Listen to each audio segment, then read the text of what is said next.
all are brands in Asia. So Friso is mostly sold in Asia. Frisian Flag is in Indonesia. Piet is in Nigeria, in Africa. Dutch Lady is in Vietnam and Malaysia and those kind of countries. Alaska is in the Philippines. And then Campina is the first brand which we sell in the Netherlands, which is a home brand. So you see how we try to also with our brands cut to the consumers in foreign countries. And I must say, especially the Asian consumer likes brands much more than the European consumer. They don't want to really pay for a top brand, unless a few. This is how the volume and the sales we have outside of, or the exports outside of the Netherlands. And now to give you just an insight, we have 1.2 sales to Asia and Oceania, and don't be scared, it's mostly Asia. And also 0.8 billion into Africa and the Middle East. But if you see the next slide, you'll see, so these are direct sales from the Netherlands into these countries, into these regions. But now look at this. I said there was one here, look at Asia, 1.2 billion sales and export, but the total turnover in Asia is 3.4. So that means that we also are local active in Asia with local partners, with local factories, with local production, with local farmers who we support, because we think it's really of the essence to be in the local market and be with the local partners and grow a business there. You can't, in our view, not only sell and export and say, okay, and let's get the money out. You also have to invest in these countries if you want to be there for a long while, and we are in Indonesia now for over 100 years. So this is where it comes from and how we look at the world and why we are focused so much on the areas where the growth in the markets is. And that's in Asia, that will be in Africa. And it's already in Africa, but it has its challenges. And in the end, we wanted to do this all to get a better payment, better profit for our farmers. This is where I was challenged on as a chairman over the last 6 years. Nice stories, but what does it bring? And here you can see that it has brought something, because we have a system, we pay an average price throughout the month, which is paid in Northwestern Europe, and then we compare with, and our own company has to perform better. And the performance of the company is partly, say, divided to reinvestment in the company, and the other part is paid to our farmers. And here you see the value creation payment to our farmers on top of the average, which is being paid in Europe, Northwestern Europe. And you see the increase from the merger. We were only 1 cent, which is 1.4 Australian cents per kilogram, or 100 Australian dollar per 100 kilogram, you might say that's the same.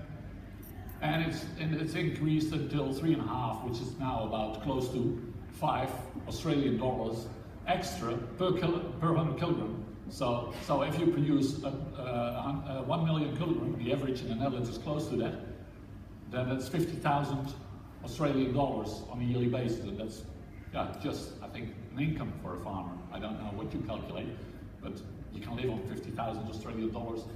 And when you calculate in the Netherlands, if you live not excessively. So this is what it really brings our farmers. And on the top of that, our farmers have started producing more milk.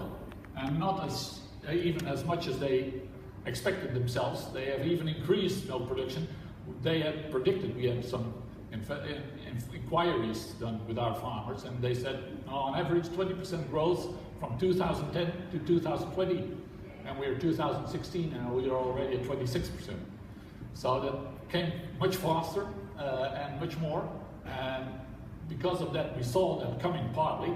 We invested heavily, and here you see the amounts of euros, again, times 1.4 in billions when you do it in Australian dollars. And that's only capacity. That's not in markets positions, but that comes on top of it. So huge investments, but still it was not all enough, because at the moment in time, we are struggling with capacity. At the same time, there's another border, another line drawn in the sand in the Netherlands, and there's a limit to the quantity of manure which we are allowed to produce from pigs, poultry, and cattle. And especially, of course, in the growth of the dairy industry now, we come to a limit, and we all went a bit over that limit. And now there's new legislation put in place, and this year we have to decrease in the cow numbers, and you see here some cow numbers. So the Netherlands won't be part of a bigger increase in milk production this year. It will more or less, we think, stabilize. Less cows, but farmers, they will manage around it. Less young stock, higher production per cow. So I'm over my time. I think I'm going to end off because there's a lot of challenges. There were challenges in the past, there will be in the future. Less support, direct payments all went down. Tomorrow Rick will tell you something about it. A lot of discussion about sustainability and sustainability demands of consumers, which is of course again also an opportunity.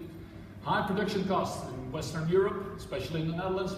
Our members have invested heavily in new housing because they were in a period of time that they said now it's time to invest and to increase, and they made huge investments, but now they have to, of course, bury the cost on the production. And we also see, also in Europe, more nationalism with Brexit and all these kind of discussions. Doesn't help and will have an effect. But on the other hand, we're not scared for that. That's always been there, and that will always be there, these challenges. The strengths are still there about productivity, so productivity per man and per invested euro. Quality, of course, has to be on top of everything, and we like to be innovative, whether it's automatic milking or it's new systems. We want to be in the lead of the dairy industry on these kind of teams.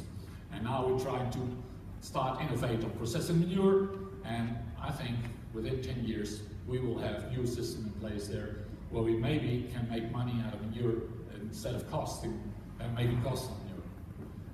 Sustainability as last part, this is really a topic which is on top of our minds. Next to entrance to new markets, this is where we invest a lot in with our farmers. We advise our farmers on that, we support them on that, but we also challenge them on that. And we make differences in payment of about 2 cents, say 3 cents, Australian dollar cents per kilogram, based on these themes.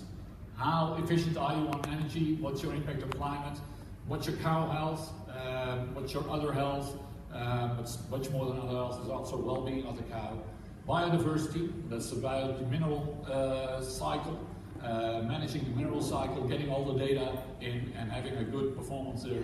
And one theme which is especially a topic in the Netherlands is outdoor grazing, because these 70 million inhabitants of this city-state, they want to see cows in the meadow, and they feel that it's the most natural thing.